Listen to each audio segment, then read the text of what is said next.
Hello everyone, my name is Sham Parik. I am a student of BSc Chemistry Honours first year. My roll number is 10 and today I am going to give a presentation video on mean free path, which is an important topic in physical chemistry and plays a crucial role in it. So let's start. The gas molecules are constantly moving and are colliding with each other. The gas molecule travels in a straight line before it collides with another molecule. The distance traveled by a molecule before collision with other molecule is referred to as free path. इस video में जो हमने अभी जो line पढ़ी है उसका ये मतलब है कि एक गैस में जो मॉलिक्यूल्स होते हैं वो रैंडम मोशन कर रहे होते हैं, और फ्री पाथ जो होता है वो डिस्टेंस होता है जब एक गैस मॉलिक्यूल फ्रीली ट्रेवल कर रहा होता है जब तक वो किसी दूसरे गैस मॉलिक्यूल के साथ कोलाइड ना करे, और ये जो डिस्टेंस ट्रेवल होता है वो एक स्ट्रेट लाइन होती है. As the molecule's motion is random, so the distance traveled by the gas molecule before colliding with other molecules is not always the same. तो इसमें ये समझाया जा रहा है कि जैसे हमें पता है कि जो गैस मॉलिक्यूल्स होते हैं उनका रैंडम मोशन होता है, तो जो डिस्टेंस होता है वो स्पेसिफाइड नहीं होता कि लाइक हमेशा जो गैस मॉलिक्यूल होगा वो सेम डिस्टेंस ट्रेवल नहीं करेगा किसी दूसरे गैस मॉलिक्यूल के साथ कलिजन करने में. समटाइम्स द डिस्टेंस में बी शॉर्ट और समटाइम्स द गैस मॉलिक्यूल में टेक लार्ज डिस्टेंस. तो कभी कभार ऐसा होता है कि जो गैस मॉलिक्यूल होता है वो थोड़ा सा डिस्टेंस ट्रैवल करता है, इतने में उसे कोई दूसरा गैस मॉलिक्यूल मिल जाता है और वो उसके साथ कोलाइड कर लेगा. और कभी कभार ऐसा होता है कि जो गैस मॉलिक्यूल होता है उसे काफ़ी सारा डिस्टेंस ट्रैवल करना पड़ता है, तब जाके उसे कोई दूसरा गैस मॉलिक्यूल मिलेगा और वो उसके साथ कलिजन करेगा. While at other times it may travel long distance, therefore we take the average distance traveled by molecule before colliding with other molecules. So हम एक काम करते हैं कि जो एवरेज डिस्टेंस होता है जो गैस मॉलिक्यूल्स ट्रैवल करते हैं, क्योंकि जो डिस्टेंस है वो सेम तो होता नहीं है, तो हम क्या करते हैं जितना भी जो डिस्टेंस होता है जो गैस मॉलिक्यूल्स ट्रैवल करते हैं हम उनका एवरेज ले लेते हैं, जिसे हम मीन फ्री पाथ कहते हैं. और मीन फ्री पाथ की डेफिनेशन इस तरह होती है: the mean free path is the average distance travelled by molecule between two successive collisions. It is denoted by L. So जो मीन फ्री पाथ होता है वो एवरेज डिस्टेंस होता है किसी गैस मॉलिक्यूल के द्वारा ट्रैवल करा गया बिफोर टू सक्सेसिव कोलिजन्स, ताकि मतलब जब भी कोलिजन करेगा उससे पहले ही जो डिस्टेंस ट्रैवल करता है उसे हम मीन फ्री पाथ कहते हैं. इसे हम एल से डिनोट करते हैं और कई कई जगह पे इसे लैम्डा से भी डिनोट करा जाता है. If v centimeter per second is the average velocity of the molecules, then the average distance traveled by the molecules in 1 second is v centimeter. अगर जो गैस मॉलिक्यूल्स है अगर उनकी वेलोसिटी v सेंटीमीटर पर second है तो जो average distance होगा जो वो मॉलिक्यूल ट्रैवल करेगा वो होगा v सेंटीमीटर.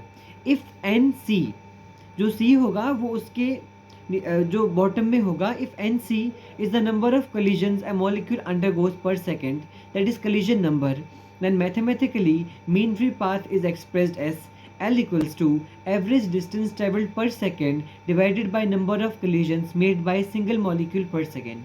So इसमें ये कह रहा है कि अगर एक गैस मॉलिक्यूल की जो वेलोसिटी है वो 20 सेंटीमीटर पर सेकेंड है तो वो जो डिस्टेंस होगा जो वो गैस मॉलिक्यूल ट्रैवल करेगा वो होगा 20 सेंटीमीटर.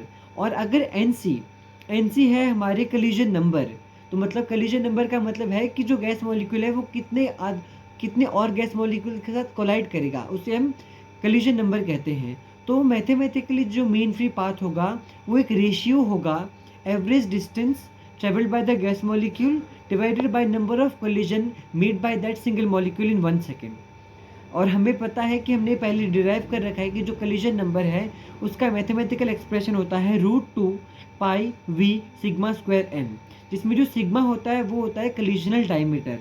तो अगर हम कलिजन नंबर की वैल्यू अगर हम एल में पुट करें तो हमें जो एल की वैल्यू मिलेगी वो होगी 1/√2 पाई सिग्मा स्क्वायर एन. ये जो इक्वेशन है जो मैथमेटिकल एक्सप्रेशन है मीन फ्री पाथ की, ये इंडिकेट कर रहा है कि जो मीन फ्री पाथ होता है वो मॉलिक्यूल्स की वेलोसिटी पर बिल्कुल डिपेंड नहीं करता. जैसे हमने एक्सप्रेशन पढ़ा उसमें हमें जो वेलोसिटी का फैक्टर है वो कहीं पे भी दिखने को नहीं मिला. इसका ये मतलब है कि जो मीन फ्री पाथ होता है वो वेलोसिटी पर डिपेंड नहीं करता. Mean free path varies inversely with the square of molecular diameter sigma. और जो मीन फ्री पाथ होता है वो जो कलिजनल डायमीटर होता है उसके इन्वर्सली उसके स्क्वायर के इन्वर्सली प्रोपोर्शनल होता है. That means larger the molecular size, more frequent will be the collisions and consequently shorter will be the mean free path. इसका ये मतलब है कि हम जितना बड़ा डायमीटर का मॉलिक्यूल लेंगे उतने ज़्यादा collision होंगे और उतना छोटा हमारा mean free path हो जाएगा. Mean free path depends inversely on the number of molecules per unit volume of the gas. और जो mean free path होता है वो इन्वर्सली डिपेंड करता है नंबर ऑफ मॉलिक्यूल्स के. इसका ये मतलब है कि जितने ज़्यादा मॉलिक्यूल्स होंगे उतनी ज़्यादा कलिजन्स होगी और जितनी ज़्यादा कलिजन्स होंगी तो जो मीन फ्री पाथ होगा वो उसी तरह कम होते जाएगा. तो ये थी हमारी मीन फ्री पाथ की डेफिनेशन.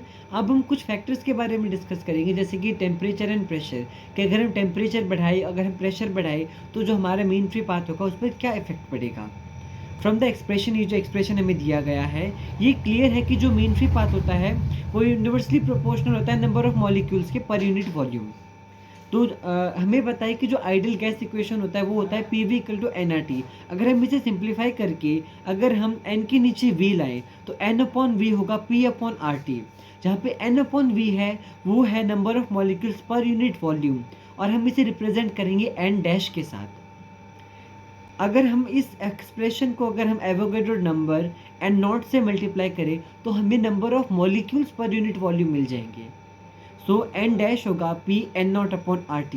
अगर हम n की वैल्यू अगर हम अपनी मीन फ्री पाथ का जो मैथमेटिकल एक्सप्रेशन है अगर हम उसमें पुट करें तो हमें जो l की वैल्यू मिलेगी वो होगी 1/√2 pi sigma square multiplied by RT/P(n0). अगर हम R/n0 को k कोई एक कांस्टेंट मान के चले तो फिर हमारी जो सिंप्लीफाइड जो इक्वेशन होगी वो होगी L = KT/√2 pi sigma square P. और हमें पता तो इस इक्वेशन के थ्रू हमें ये पता चला कि जो L है वो डायरेक्टली प्रोपोर्शनल होगा T के और जो L है मीन फ्री पाथ वो इन्वर्सली प्रोपोर्शनल है P के. और अकॉर्डिंग टू गेल-लुसाक्स लॉ जो प्रेशर होता है वो टेम्परेचर के प्रोपोर्शनल होता है कांस्टेंट वॉल्यूम में. Therefore under the conditions L is proportional to constant. तो इस क्वेश्चन के थ्रू हमें कंक्लूजन मिलता है कि जो L होता है वो इंडिपेंडेंट होता है टेम्परेचर और प्रेशर के. इसका ये मतलब है कि अगर हम चाहे टेम्परेचर बढ़ाए चाहे प्रेशर बढ़ाए जो मीन फ्री पाथ होगा उस पर कोई इफेक्ट नहीं पड़ेगा. सो ये था हमारा presentation video mean free path के ऊपर. Thank you so much.